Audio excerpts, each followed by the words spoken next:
Welcome back to New Rockstars, and pack your bags, Spider Kids, because the new Across the Spider-Verse trailer promises to eat so many Spider people across that dang Spider-Verse, indeed, in this sequel to the beloved Into the Spider-Verse movie. And this is only merely the beginning, because this is the first trailer to this new, amazing tale, so just think of all the Spider-themed surprises that we haven't seen yet. I know I have, and I think that the sequel to Across the Spider-Verse isn't called Beyond the Spider-Verse for nothing, people, and call me crazy, but I think that the end of Across the Spider-Verse might just be seeing a certain Conqueror from Infinity and Beyond cameoing at the end of this movie. This is Rogue Theory, the show where we pitch the wildest theories for the nerdy titles that we love and adore. My name is MT, and going rogue with me today is the wonderful Jessica Clemons. What's going on, Jess? Today. Hello, top of the morning to you. That was my quick wit improv. Not good day, but today. Today. Yeah, But just today. Today. It is today. Tonight. Midday. I love it. And we have the amazing Whitney van Lanningham with us today. What's going on, Whitney? Tomorrow. Tomorrow then. Rightio. And of course, we have the incredible Tom Michelsen. What's going on, Tom? If you've watched Spirited, you'll get this, but good afternoon! That's in the new Will Ferrell Ryan Reynolds movie. That's not a spoiler, but because in the 1800s, that's like a swear. When he does someone's like, get out of here, sir, and good afternoon. They're like, oh, good clutching their afternoon pearls. to you. So good afternoon, everybody. We have all three ghosts from A Christmas Carol. Today, tomorrow, Represented. and good afternoon. The ghosts of today, tomorrow. Christmas, anyway, everything, bitch. Everything, exactly. But let us get on to our first topic, because Across the Spider-Verse has got me so excited. I cannot wait for this freaking movie and the possibilities that this opens up. And I think a huge possibility here at the end of Across the Spider-Verse is that Kang the Conqueror will cameo in preparation for Kang Dynasty and Secret Wars. And here's why. And that's literally exactly why I feel like he's going to be cameoing. Because we know that the MCU is preparing a massive multiverse event, and that they are now partners, and they're still partners with Sony Pictures. They're continuing their partnership. And I remember from a recent interview with Kevin Feige and Amy Pascal is that they were talking about they were working on their next Spider-Man project with Tom Holland with Marvel Studios actively. And I think that there's a possibility here that they could be talking about incorporating Tom Holland and possibly even Toby and Andrew into the third third Spider-Verse movie, Beyond the Spider-Verse. And that Kang will be the reason that everyone comes together, because he's going to visit the Spider-Verse and be like, oh, this is pretty good. This is a pretty good place to conquer. I'm going to tear all this down and make it a nice bow for a sacred timeline. Why not? It's what I do.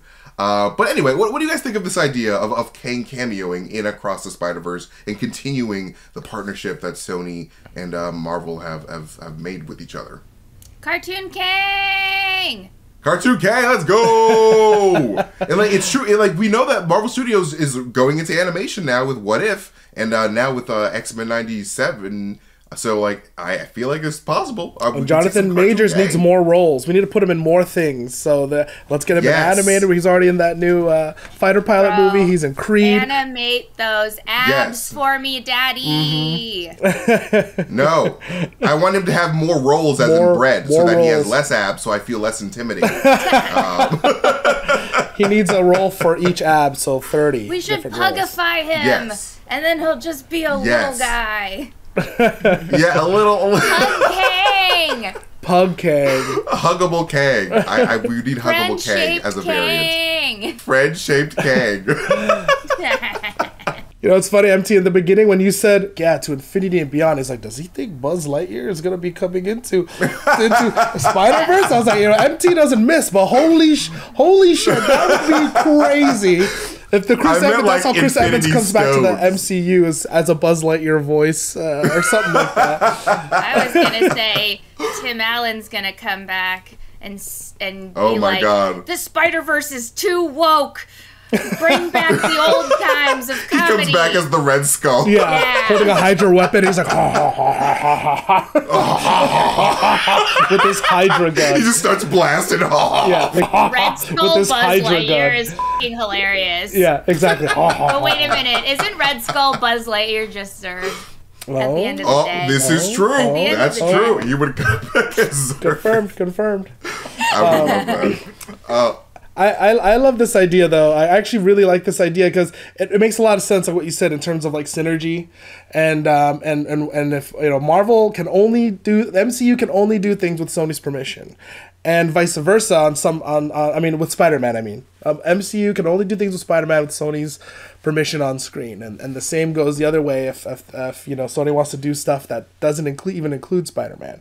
And maybe they'll want to have the Beyonder in this, like in the animated Spider-Man show when they had the first Spider-Verse crossover, and Sony doesn't have any rights to that because the Beyonder isn't necessarily a Spider-Man character. So they could be trying to do some sort of deal so that way the MCU and Kevin Feige can say, hey, Spider-Man 456, like, let's line up these villains and have the story that fits in nicely with our Disney MCU stuff, and then Sony, you can have these toys and play with these and work that way and do whatever you want to do. So I could totally see that coming. It would just be crazy if, again, more Jonathan Majors. I'm not complaining.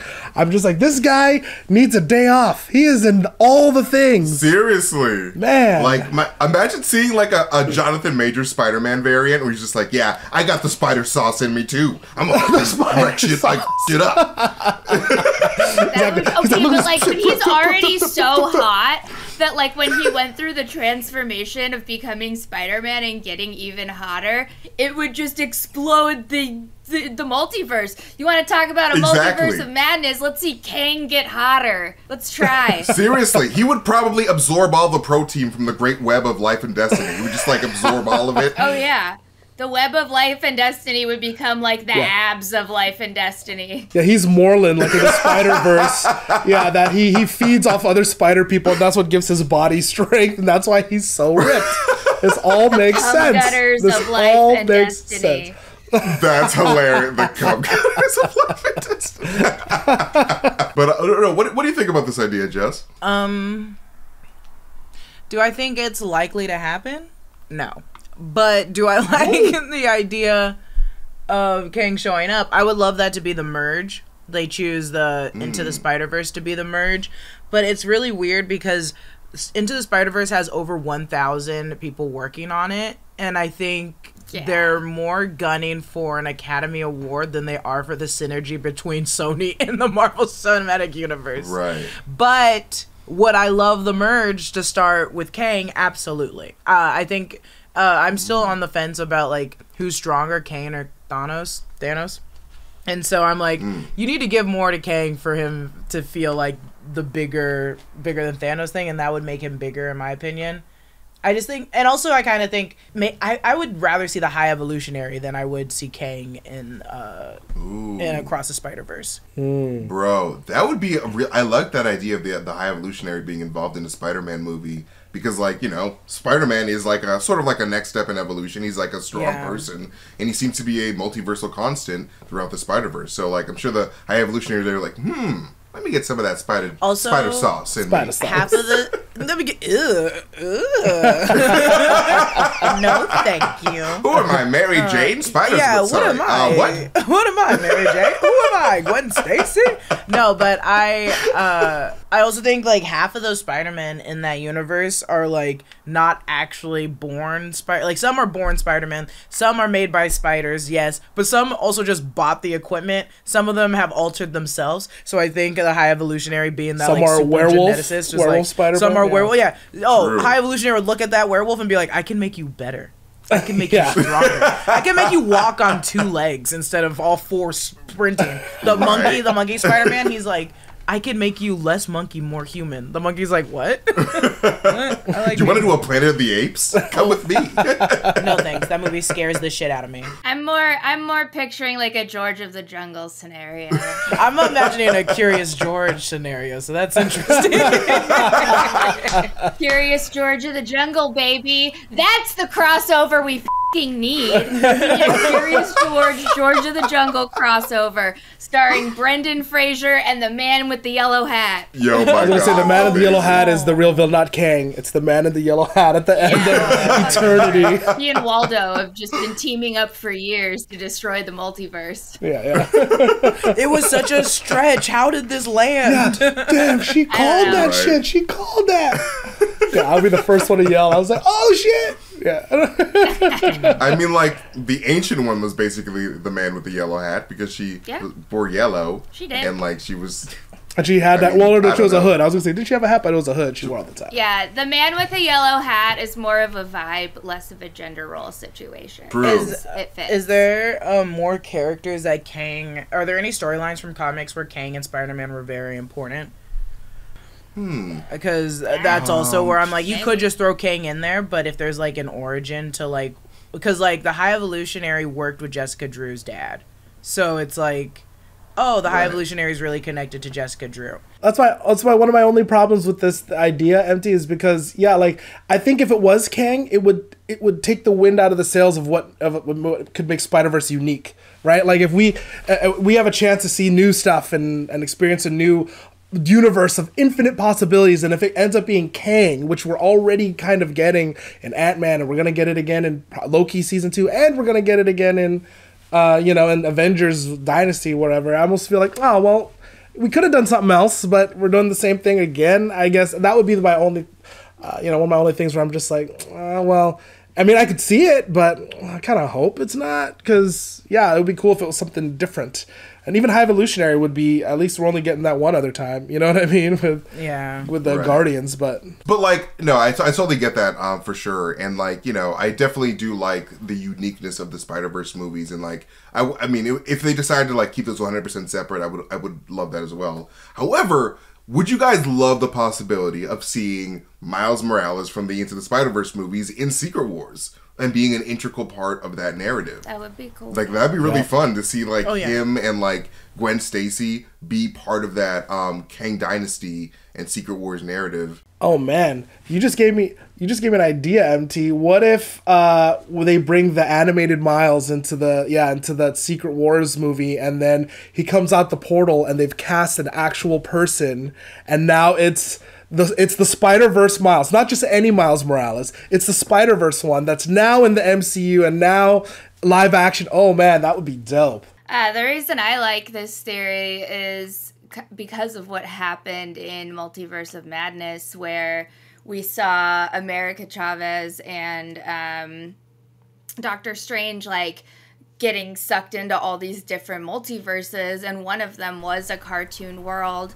And we also know in the Spider-Verse animated movies, each like different Spider-Verse has its own animation style.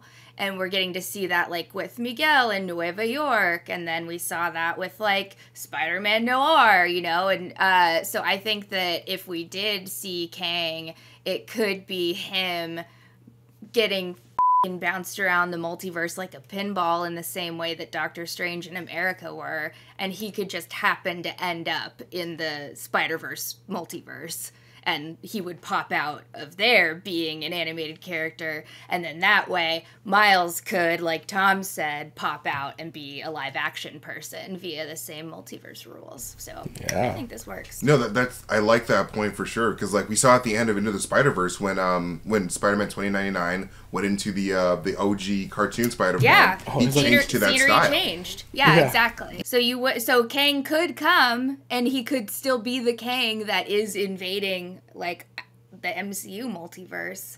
Same guy, different animation style. Exactly. And we sort of saw that in Multiverse of Madness when Professor Xavier was basically the X-Men 97 version of Professor Xavier. Yeah. So like, Yeah, so like if he was in a cartoon world, he would look like that, like totally. Exactly. Idea. What if this is not the Kang from the MCU, but it's like a variant, just like He Who Remains, who's like another dangerous version of that that still shows up. That might be too convoluted, but that way you could have him do whatever he needs to do in Spider-Verse. Maybe get defeated, get killed, whatever. But then we still got Jonathan Majors, showing up later, because it's all about survival of the fittest for the Kangs, and Kang is the one. I still think that they could defeat him without killing him, though. Like, True. they could send him home, like, a little bruised, crying to his mama without, taking him out. And then that would serve as, a reason for him to, go ham on, whoever he's attacking next. Because he's like, God damn it, I got my ass kicked by a teenager and his friends. Let me become the Conqueror, yeah. Yeah, and then he's like, I'll show them who the Kang is with these goddamn abs, and then right. I think that'd be cool. Whitney's like, don't kill him. Did you see those abs? Because if we kill him, the abs go away. They'll still be here, Whitney. They'll still be here. Yeah, as long as he can go be a person again. If you die in the animated series, you die in real life. It's Matrix rules. Exactly. Freddy Krueger rules. I was like, that's Inception rules, dude. Yeah, Inception. All the movie rules. Seems like that trope has been used over and over again. No way! Whoa! But no, I like what Tom said about there being another variant attacking the Spider-Verse, because I think that's highly likely considering the ending of Loki and them saying that multiple variants are coming. Loki. Loki, sorry. No, it was so funny. I'm sorry. That was just really cute. I like that as a nickname. That's a variant. That's a new variant. Loki. Yeah, that's a new variant.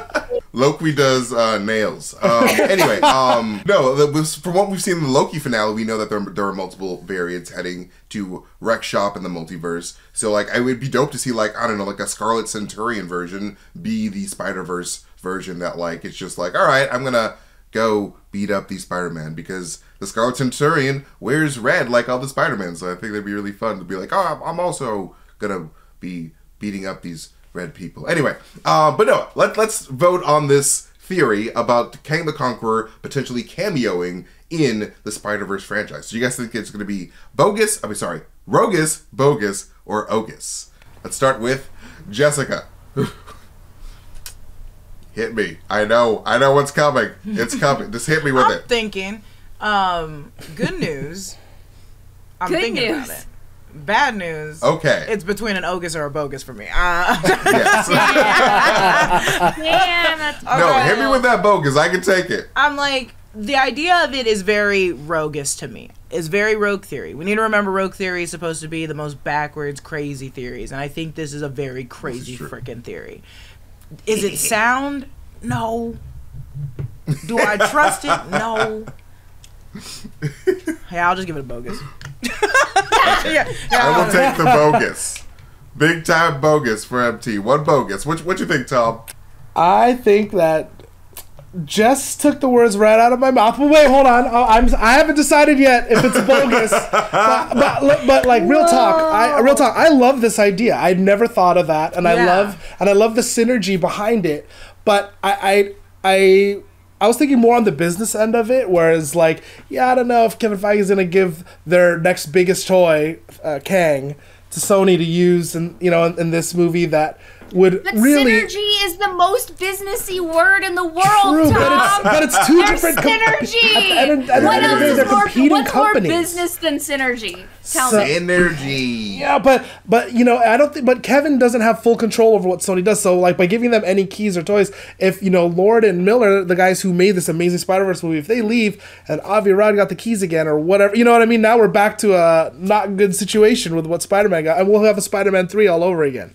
So I was going for that business angle, but then I kind of story-wise was convinced myself that maybe it wouldn't work because of again, we're diluting Kang as a big bad. What made Thanos kind of huge is that he's coming.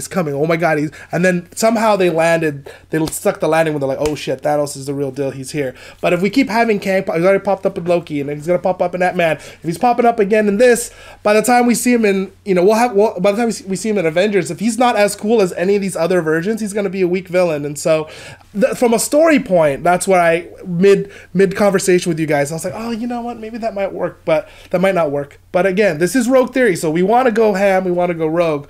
But I was like, I don't know if that would work just from that storytelling point of view.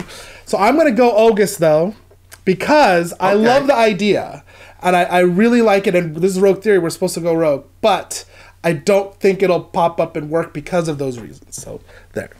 Okay, no, I thank you. Like, that was a very detailed reason for your... I was thinking about it. This whole time, I was like, let me think about this, because...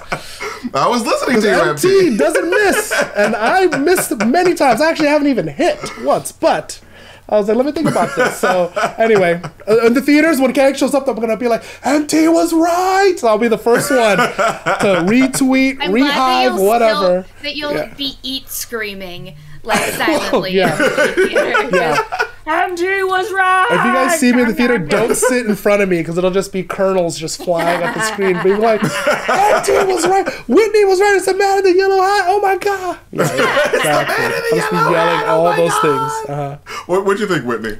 I'm sorry, Tom and Jess. I hate to break it to you, but MT and I have an announcement, which is that this is the ending of the third Spider-Verse. We wrote it, and we decided that this is what's happening. I think it's cool. What will you do in part 2 then? Dude, don't even worry about it. Don't even worry about it. No, I think that he's going to show up at the end of part 2. So that's what I guess my caveat is, that if Kang shows up at the end of part 2, that's how we get the Spider-Verse and the real universe to intertwine like little snakes in love.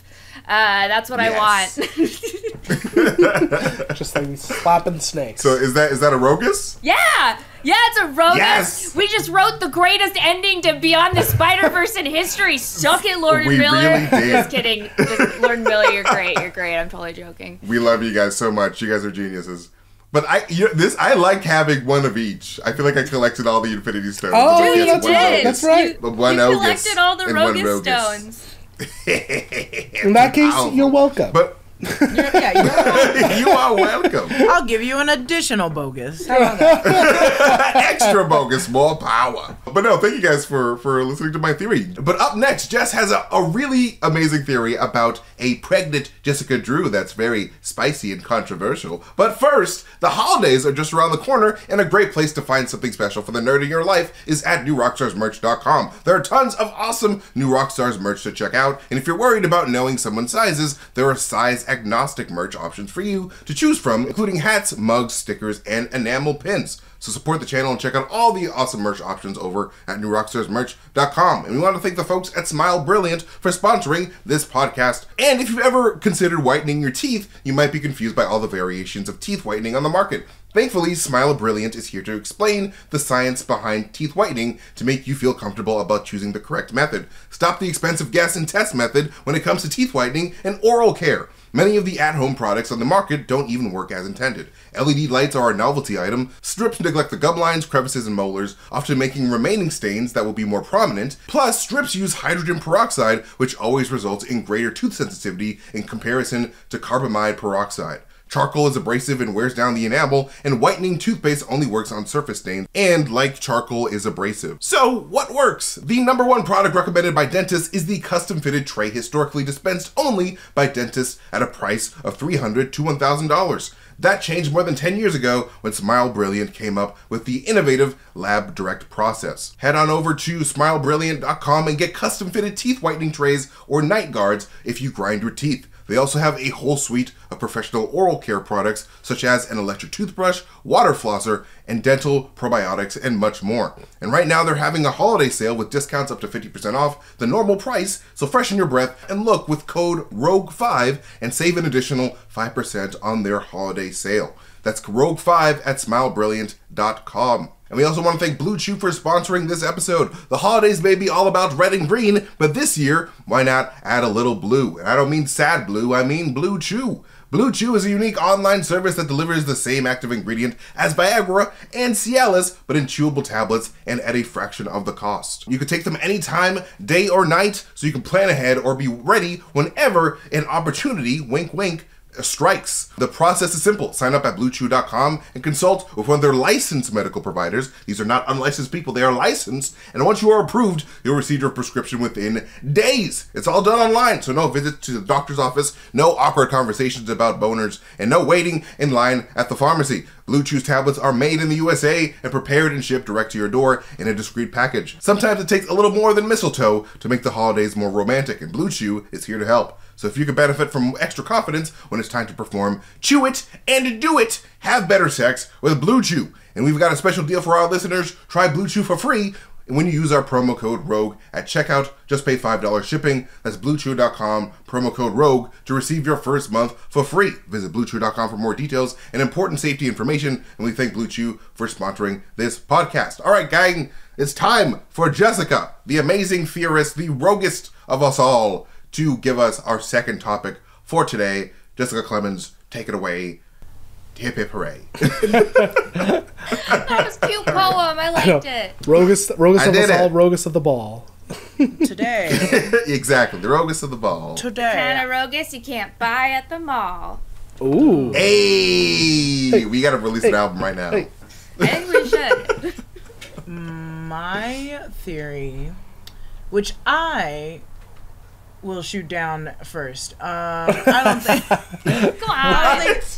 I love the theory. I love the theory. I love the theory, and I am actually someone actively that hates when people. Not hates when people.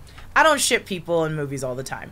Live action, I don't really care about. That's the reason why I'm shooting down my theory. Because my theory is actually that Jessica Drew is pregnant with 2099 Miguel O'Hara's baby. Ooh. Now, we know that we're going to see a pregnant Jessica Drew. We saw it in the trailer. And we see a lot of other instances in the trailer where we have Miguel and her just kind of like near each other. And I don't know. Maybe it's just me. I'm like, why are they such a close team already? After the trailer dropped, there was a trailer Q&A after party with the producers and Haley Steinfeld, MT's partner, and and they discussed how Miguel has a sort of spider force, and that I assume Jessica Drew is probably on that, since Gwen is a part of that, and Gwen looks up to Jessica Drew as a mentor, and I think Jessica Drew and Miguel O'Hara have closer than a Spider Force friend connection. I think they're actual partners that both have lost something very important to them in their universe, have found the comfort within each other, and now we're going to get into the storyline of how the world can exist, or universes can exist, with a multi-universe baby. Because we know that they can't technically live in each other's universes, and MT and I talked about this on Inside Marvel, about how the bracelet is going to stop the incursions from happening. I think incursions can still cross over to what the Sony universe is. So I think these people are existing with the bracelets. So they're going to have to make a mini version of those bracelets for the baby so it can go between both universes. But they can't. That's also if the universe is complete, or that's if the bracelets actually work and are ready for like a baby that is like the offspring of two people from two different universes, two different realities, because Jessica Drew isn't Spider-Man and Miguel O'Hara isn't, or like Jessica Drew isn't Peter Parker and neither is Miguel O'Hara. They're both two different people. So I think this is a ridiculous idea, but I think we should get into the actual theory and open the door of what would happen if universes collided and they had a baby between the two. How can that exist? Question real quick. Are you talking about, when you say incursions, do you mean universes colliding or them kind of like glitching? Because that was I was thinking they had those wrist things because it kept them from glitching out in another universe. Right. But it might be for both is what you think? Yeah, I think it keeps them still. So those like vibrations of glitching is what it's like. You're gonna die in this universe because you're not supposed to be in this universe. But I think those bracelets will stop them from doing it. Oh, and so their baby, maybe if they don't belong to either, will like, oh damn, that'll be heavy. I don't know if it'll exist only in that Spider-Man plane where their like safe zone is.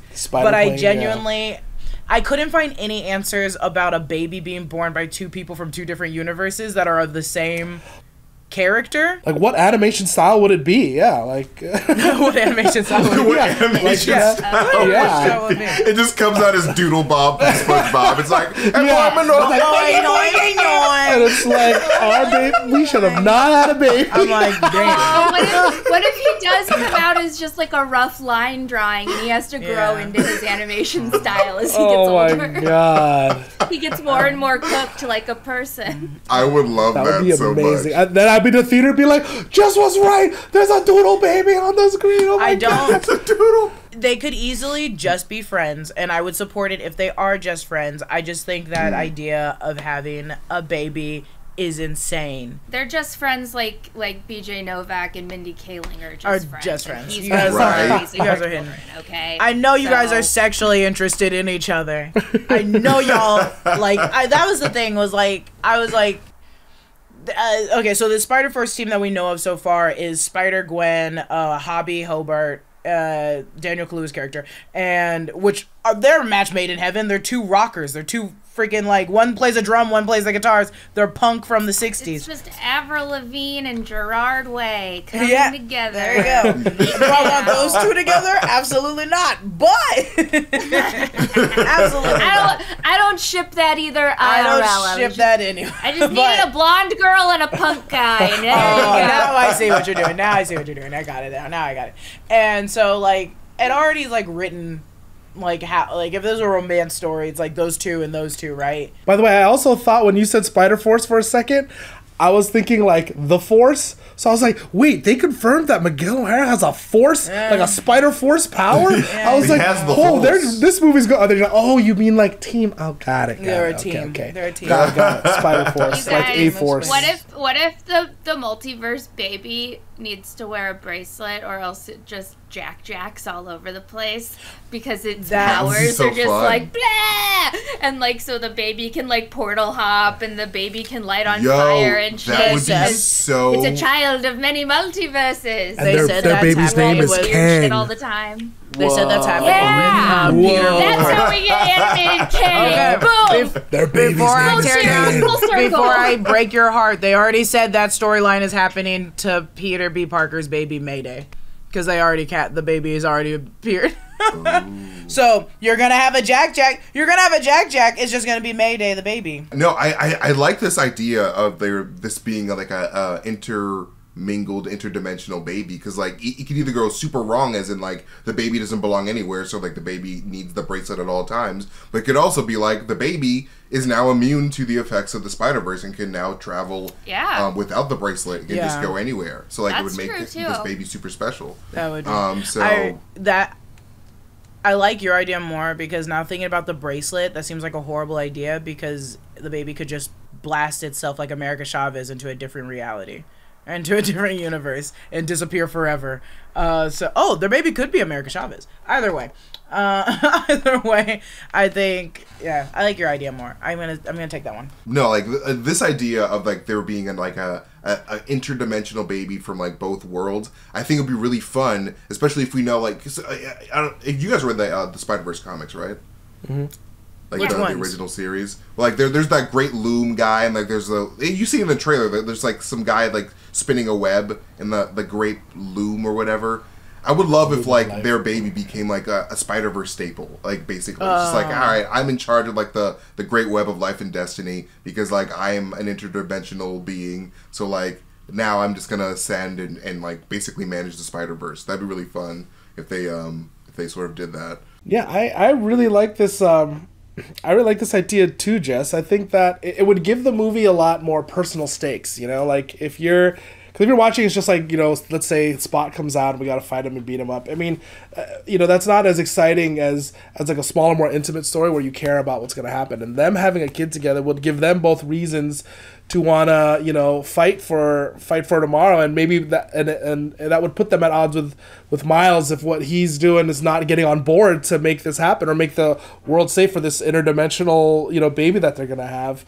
And I think it would also be interesting because it would give Miles and Gwen, like, not that they're gonna have kids, but if they're going to be in a relationship, it might show them the dangers of what that might end up being if they want to have a life together. Right. If Miguel and Jessica are having a problem and maybe they can't even be together. And so that all of a sudden adds a lot more layers to this movie where there's a lot more at stake than just some universe-ending event, which is cool and all, 100%. But these movies are, these stories are a lot more impactful when they're, you know, boiled down to like a very personal reason and story for each character, and that would be huge. So that's a really interesting, fun idea I didn't think about. And especially because his first daughter died, so he would just be like hell-bent on being like, this baby will A, be born, and B, not die on my fucking watch. Like, not again, you know? Not again. So. And if there's some, like, maybe this baby is the key to surviving or traveling the multiverse without any special device or equipment, and maybe so that's why villains are after it, because if they, you know, if they can get, like in The Last of Us, if they can figure out how she works, or, you know, how the baby works, then they can, you know, use that technology, you know what I mean, against the spider people or something like that. So that's really cool too. I really like that, like that idea as well. Like just like we need this baby blood to be able to travel the Spider-Verse. We need this baby blood. We're a coven. Get that of baby witches. blood. Get that baby's blood. This Baby's baby blood. blood in my system. We get Morbius 2, The Quest for Baby Blood. Oh, no. Drain that baby. Drain that baby. Drain that baby. No, but I really like what Whitney said about you know, the Spider-Man 2099 seemingly losing a child, because we've seen in the trailer that he has a daughter, or that he seemed to have lost. And I think that even if this baby isn't Miguel specifically, I would love if the movie ended with Miguel and Spider-Woman getting together and like him being the father of the baby, sort of like replacing that. Yeah, he might not be the dad, but he might be the dad who steps up. Exactly. I think that there's a chance that Spider-Man 29 might be doing a Kingpin in this movie and wanting to get a variant of his daughter.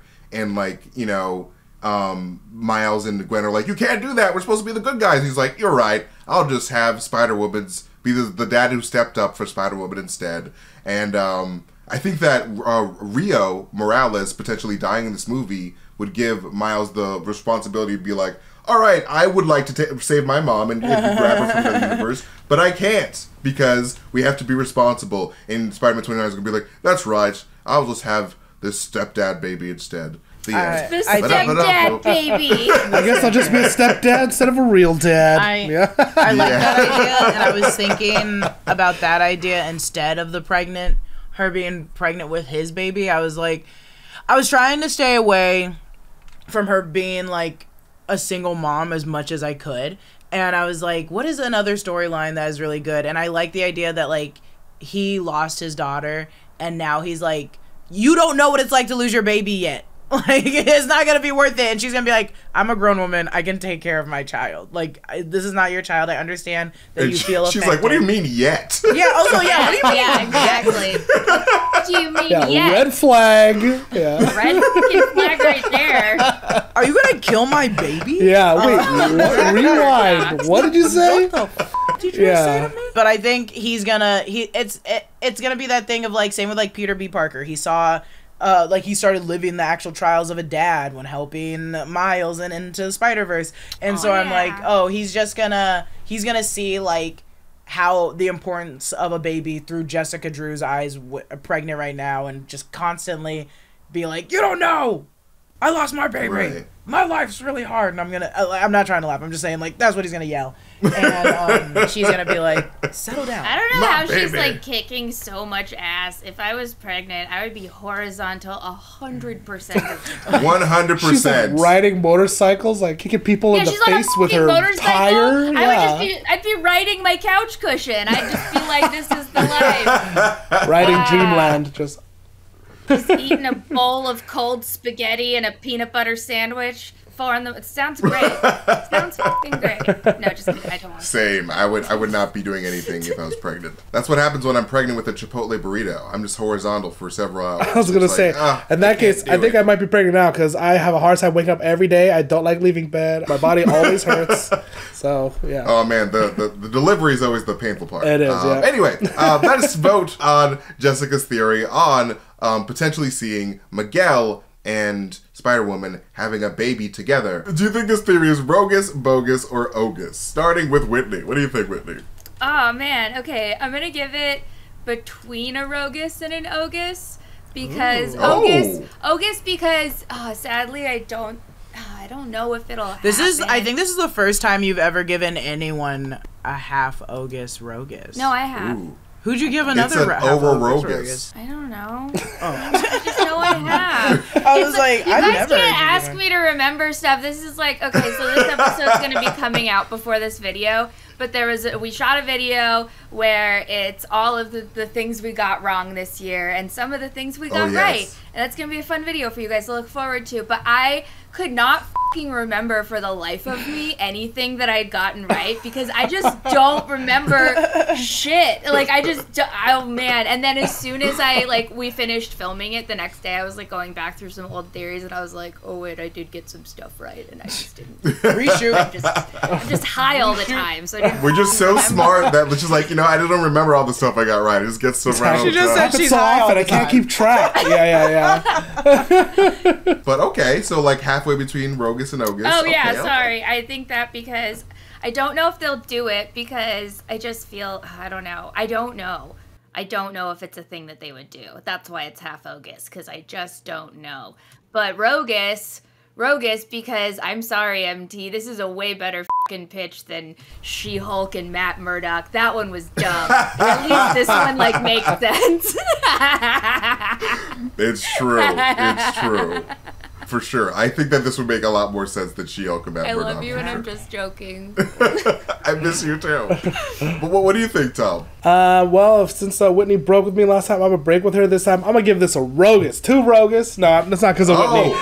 No, I love this idea. I think it's great, and again, it would give the story and the characters a lot more personal stakes, and it would make things matter as opposed to just like, hey, we're in this spider world, and there's a lot of Spider-Man, and oh no, you're after me, and there's a big bad guy, and the end. It would just not. It would fall a little bit flat, but having there be the stakes of this child of theirs, and I also like the idea of it maybe giving Miles and Gwen an idea of what a life together being from 2 different universes would be like and how hard that would be, and them still maybe choosing to be there. That would be really cool, and that would be I would really like that. So I'm gonna give this to and it's rogue as hell. So boom.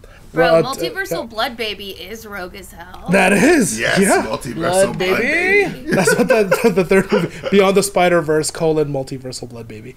Beyond the blood baby. BBB. No, I'm gonna give this an Ogus because I do think just that revenge, yes. There's a possibility that we could see 2099 and no, I think there's a possibility that we could see 2099 being the stepfather to Spider-Woman's baby for sure. Though I don't think necessarily that this baby is the father. I think that the baby might have a Spider-Man 29 father in the future, a stepdad, but not biologically. So I'm gonna give it a half Rogus. Genuinely, I think Jessica Drew is happily married and in a happy relationship. I don't want to keep pitching her as a black single mom with no one. I don't want to pitch that. I think she's happily married. Or what if she is oh god, what's that movie with Jennifer Lopez where she chooses Anaconda to get pregnant without a man? And then, I don't think that's Anaconda. No, it's not Anaconda. It's Marry Me with Owen Wilson. I don't remember what the movie's called. I don't watch a lot of J-Lo movies. Married in Manhattan. Made in Manhattan. Made in Manhattan. Made in Manhattan. I said married in Manhattan. She was like, I'm single, I want to have a kid, I don't have a husband, but that doesn't f***ing matter because I'm going to be an awesome mom. So it could be one of those situations where she just felt empowered to have a kid. Yeah, but it's That'd still be cool. pushing that trope of black women that don't have fathers and that horrible statistic of single black dads just leaving, and I don't want that to be pushed. Now it's time for our rogue question. Are you guys ready to get J Rogue in this? Yeah. Let's do it. Okay, here we go. Because since this is the last Rogue Theory of 2022, I cannot believe this year is over. My God, time has been taken from us. It's Kang the Conqueror. I think it's time for some New Year's resolutions, guys. Because I want you guys to come up with your roguest New Year's resolutions for one of your heroes or villains in any nerdy franchise of your choice. So it doesn't have to be the MCU. It could be DC. It could be Stranger Things. It could be Owl House. It could be anything. I literally chose things but Whitney That's my likes my idea. For example, like we were talking about earlier, Scarlet Witch could have the resolution of not killing people. That'd be a really nice resolution. Specifically her husband. Yes, her husband. Don't tangentially cause his death this time. This is a fun one. I I'm going for this because it's just the last movie I saw. I don't know if you guys have seen Violent Night yet. Oh, I haven't seen it Not yet, but I do want to. Oh, is that the David Hopper one? Yes. And David Hopper. No, The David Hopper. What actor David Hopper from Stranger Hopper from Things. Stranger Oh Things. my god, that was so Dan stupid. Harper. Wait, David Harbour. That's David hilarious. Harbour's his name, right? Yeah. David Harbour. Yeah. Yeah. Well, Hopper is his character's yes. name. It's not a spoiler if you know the trailer, but Santa gets into some fights, right? And Yes. he has to stop Right. some bad guys. So I would, I would say that for his, if I were him, my New Year's resolution would be to maybe next Christmas, maybe don't get into killing anybody. Just deliver presents this year. Let me just stick to my job. Let me just try to, but if people come, if the wrong people come and knocking, I'm gonna take care of it. That's what he would do. But, Right. but let me just, because the again, not a spoiler, but the premise is he's kind of jaded about Christmas, and he's swept up in this situation where he has to help save this family, and so he didn't want this, but he stepped up to the plate, and so in the same way, it's okay, you know what? Maybe next Christmas, 0 deaths by my hands. Let's just try that. Just deliver presents, be a good Santa, and let's go from there. So I'm gonna say that. I one. like that there's a general theme of no murder is my resolution. Right? Just no murder next year, 2023. Santa probably doesn't want murder on his resume anyway, but so this Santa in particular is Yes. let's just try to have a normal Christmas next year. Let me just get back on the wagon, the magical flying wagon. Back on the non-murdering. Yes. Flying And reindeer yeah, wagon. let me just get my reindeer, deliver some presents, and then just yeet home and go to sleep. Okay, that's a New Year's resolution. Exactly. I like that. What do you ladies think? Does it have to be fictional?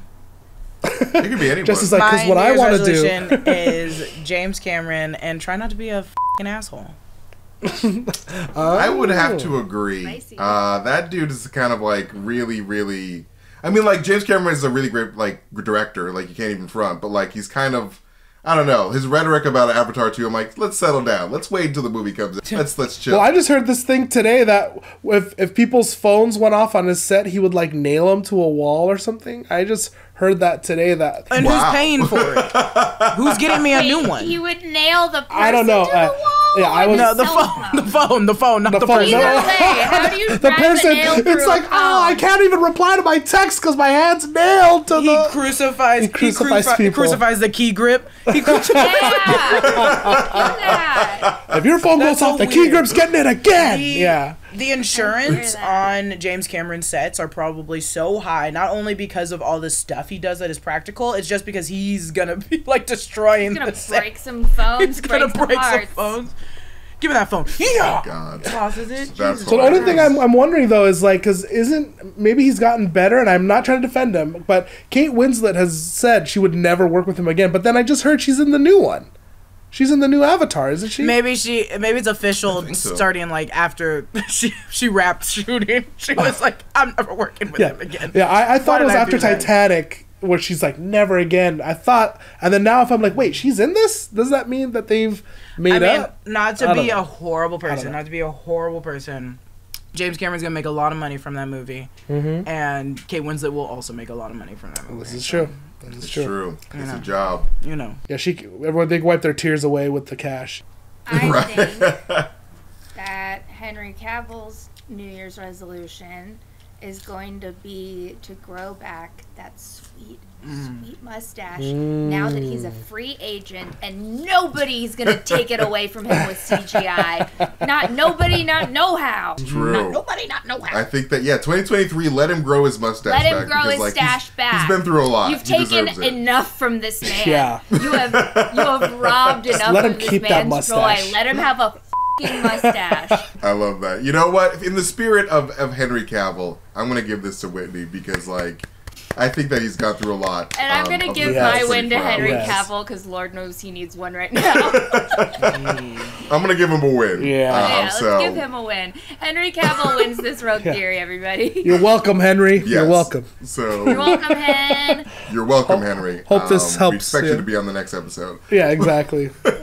But that is it for this episode of Rogue Theory. Thanks to our amazing guests, Jessica Clemons, Whitney van Lanningham, and Tom Michelsen. They are amazing friends. I love them so much. Please follow them on Twitter and everything that they do. They're amazing people. Support our channel by checking out all of our awesome merch over at newrockstarsmerch.com. You can follow me at MasterTainment on Twitter if you want to see me tweet some weird shit. Follow New Rockstars on all social platforms, and be sure to subscribe to our channel here on YouTube. We love you guys so much, and we'll see you guys next time to get rogue. See you guys later. Yeah. Goodbye.